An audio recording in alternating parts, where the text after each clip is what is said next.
سر ایک ہی سوال آیا ہے کہ اگر خوف ہو محسوس یا ڈر لگے تو کیا چیز پڑھنی چاہیے، اس کے لیے کوئی آیت کوئی صورت؟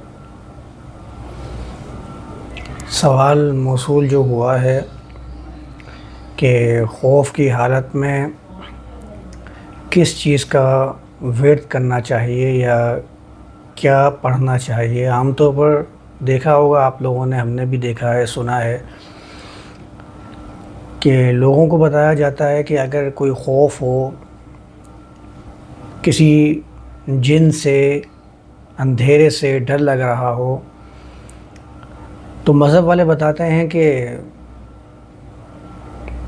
ان کی مذہبی کتاب میں سے کوئی ورد کر لیا جائے۔ ہندوازم کے اندر 40 مرتبہ ہنومان کا نام لے لیا جائے۔ مسلمانوں کو بتایا جاتا ہے کہ قرآن کے کلمات کا ورد کر لیا جائے۔ خاص طور پر آپ کو معلوم ہے کہ آیت الکرسی پڑھنے کا خاص طور پر بتایا جاتا ہے کہ اگر ڈر لگے تو آیت الکرسی پڑھیں۔ ہمیں تو یہ بھی سکھایا گیا تھا کہ آیت الکرسی پڑھ کے انگلی سے یوں کر کے حصار بنا لیں تو آپ کے پاس کوئی جن وغیرہ، شیطان وغیرہ اس حصار میں نہیں آ سکتا۔ 3 مرتبہ تالی بجا لیں، جہاں تک آپ کے آیت الکرسی پڑھنے کے بعد تالی کی آواز جائے گی وہاں تک کوئی جن، کوئی شیطان آپ کو تنگ نہیں کر سکے گا۔ یا کہیں کہ کوئی چھننے کا اندیشہ ہو، ایسا محسوس ہو کہ کوئی آپ کے پیچھے آ رہا ہے، تو آپ لوگوں نے اکثر دیکھا ہوگا کہ اپنے دل کے اندر یا تیز سے آواز سے کچھ لوگ پڑھنا شروع کر دیتے ہیں۔ ہمارے یہاں تو عام طور پر آیت الکرسی پڑھی جاتی ہے، باقی دیگر مذاہب کے اندر مختلف چیزیں پڑھ رہے ہوتے ہیں، ورد کر رہے ہوتے ہیں، کوئی تیز آواز سے، کوئی سلو آواز سے۔ تو اب سوال یہ آیا ہے کہ کیا اس کی حیثیت ہے، کیا پڑھنا چاہیے؟ اس کی کوئی حیثیت نہیں ہے پڑھنے کی۔ آپ ان پڑھنے والوں کا ہی جائزہ لے لیجئے، وہ پڑھ کر بھی اپنے اندر ایک خوف محسوس ہی کر رہے ہوتے ہیں۔ جب خوف محسوس کر ہی رہے ہیں تو پھر اس کو پڑھنے کا فائدہ ہی کیا ہو رہا ہے؟ جس لفظ کو انہوں نے بطور ورد اختیار کیا، جن کلمات کو بطور ورد اختیار کیا، ان کو ادا کرنے کے ساتھ ساتھ ان کا خوف رفع نہیں ہوتا ہے۔ آپ یہ جائزہ لے لیجئے۔ جو اندھیرے سے ڈرنے والا شخص ہے، آپ اس کو کہہ دیجئے کہ آپ آیت الکرسی پڑھ کے اندھیرے میں چلے جائیں، وہ کبھی نہیں جائے گا۔ جائے گا بھی تب بھی اس کے دل میں وہ خوف موجود ہی رہے گا۔ تو پھر اس کو پڑھنے سے آپ کا خوف رفع نہیں ہو رہا ہے تو پڑھنے کا اس کو فائدہ ہو کیا رہا ہے؟ اس کو صرف یہ اطمینان دلانے کی کوشش تو کی جا رہی ہے، لیکن اس کے اندر خوف اتنا بھر دیا گیا ہے کہ اب اس کو کسی چیز سے اطمینان نہیں ہو رہا ہے۔ حل کیا ہے کہ اس کے خوف کو ختم کیا جائے، اس کے اندر وہ خوف پیدا ہی نہ کیا جائے اس چیز کا جس کی وجہ سے وہ خوف کے اندر مبتلا ہو رہا ہے۔ اس خوف کو ختم کرنے کی کوشش کی جائے تو پھر یہ پڑھنے کی، تالی بجانے کی، حصار کھینچنے کی، مختلف اوراد کرنے کی یہ ضرورت ہی پیش نہیں آئے گی۔ اصل حل اس کا یہی ہے کہ آپ اس کے خوف کو ختم کر دیجئے۔ ہمارے یہاں عام طور پر یہ مشہور ہے اور بیان بھی کیا جاتا ہے کہ قرآن پڑھنے سے برائیاں ختم ہو جاتی ہیں، اس لیے قرآن کی آیات کے ورد کرو۔ سورۃ الناس، سورۃ الفلق، آیت الکرسی آپ پڑھیں تو آپ کے قریب یہ بلا نہیں آئے گی۔ مجھے وہ آیت بتا دیں قرآن کی جس آیت میں یہ لکھا ہو کہ قرآن کی آیات پڑھنے کے بعد شیاطین آپ کے قریب نہیں پھٹکیں گے،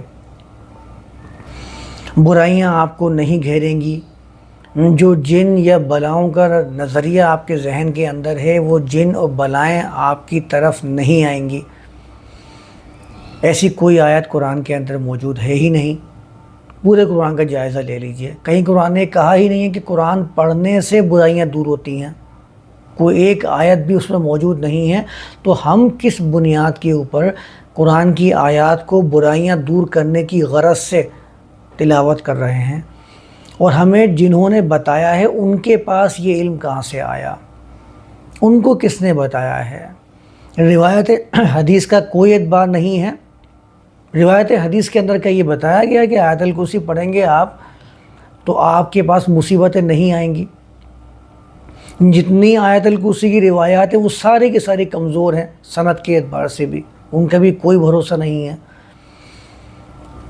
قرآن میں تو خود کہیں نہیں لکھا ہوا اس بارے میں تو ہم کیسے اس کے اوپر عمل کر سکتے ہیں، کس بنیاد پر اس پہ عمل کر سکتے ہیں؟ پڑھنے سے بھی بھلا کوئی چیز آپ سے دور ہو سکتی ہے، یہ صرف گمان تو ہو سکتا ہے، حقیقت نہیں ہو سکتی ہے۔ قرآن عمل کرنے کے لیے آپ کو گائیڈنس فراہم کرنے کے لیے آیا تھا، وہ اس لیے نہیں آیا تھا کہ آپ قرآن کی آیات کے ورد بنا کر یہ گمان کرنا شروع کر دیں کہ اب مجھے برائیاں نہیں چھو سکتی ہیں۔ اور پھر قرآن تو مکمل قرآن ہے نا، اگر آپ سے کوئی کہتا ہے کہ اللہ کے کلام کو پڑھنے سے برائیاں دور ہوتی ہیں، تو پھر آپ اللہ کے کلام میں سے ان آیات کا چناؤ اگر کر لیتے ہیں جن آیات کے اندر فرعون کے اقوال نقل ہوئے ہیں، جن آیات کے اندر ابلیس سے اقوال نقل ہوئے ہیں، کیا ان اقوال کو پڑھ کر بھی آپ یہی سمجھتے ہیں کہ شیاطین دور ہو جائیں گے، بلائیں نہیں گھیریں گی، جن چڑیل وہ آپ سے دور ہو جائے گی یا اس کی حصار بندی کر دی جائے گی؟ کوئی آپ کو یہ تعلیم نہیں دے گا، سب آپ کو وہ آیتیں بتائیں گے، آیت الکرسی بتا دیں گے جس میں اللہ کے بارے میں بیان ہوا ہے، اس کے قانون بیان ہوئے ہیں، سورۃ الناس سورۃ الفلق بتا دیں گے، وہ آیات نہیں بتائیں گے۔ وہ آیات کیوں نہیں بتا رہے ہیں؟ اللہ کے کلام کے درمیان میں تو فرق ہے ہی نہیں۔ اگر ایک آیت پڑھنے سے مصیبت یا بلائیں دور ہوتی ہیں تو دوسری آیت کا بھی حکم وہی ہوگا، اس میں فرق نہیں ہو سکتا، کیونکہ کلام کرنے والی ذات ایک ہے تو حکم بھی ایک ہے اور اس کا اثر بھی ایک ہی ہونا چاہیے۔ تو اپنے مقصد سے، اپنے گمان سے آیات کا چناؤ کر کے لوگوں کے سامنے پیش کر دیتے ہیں کہ یہ آیتیں ہیں جن کو پڑھنے سے یہ مصیبتیں، یہ بلائیں، یہ جن، یہ چڑیلیں آپ کے اوپر نہیں چمٹیں گی، اور لوگ بھی یقین کر لیتے ہیں، کیونکہ ان کو دل میں تو یہ معلوم ہے کہ اس سے ہونا کچھ نہیں ہے۔ یہ میں آپ کو حقیقت بتا رہا ہوں، جبھی تو ان کے دل سے خوف ختم نہیں ہو رہا۔ بس اپنے عقیدے کے ساتھ، اپنے مذہب کے ساتھ خود کو جوڑ رکھنے کے لیے یہ کوششیں اور تدابیر کی جاتی ہیں۔ بہرحال سوال کے حساب سے یہ بات سمجھ لیجئے کہ یہ جو اوراد، وظائف، آیتیں یا کچھ لفظ خاص کیے ہوئے ہیں کہ اس سے خوف ختم ہو جائے گا، اس کی کوئی حیثیت دین کے اندر نہیں ہے۔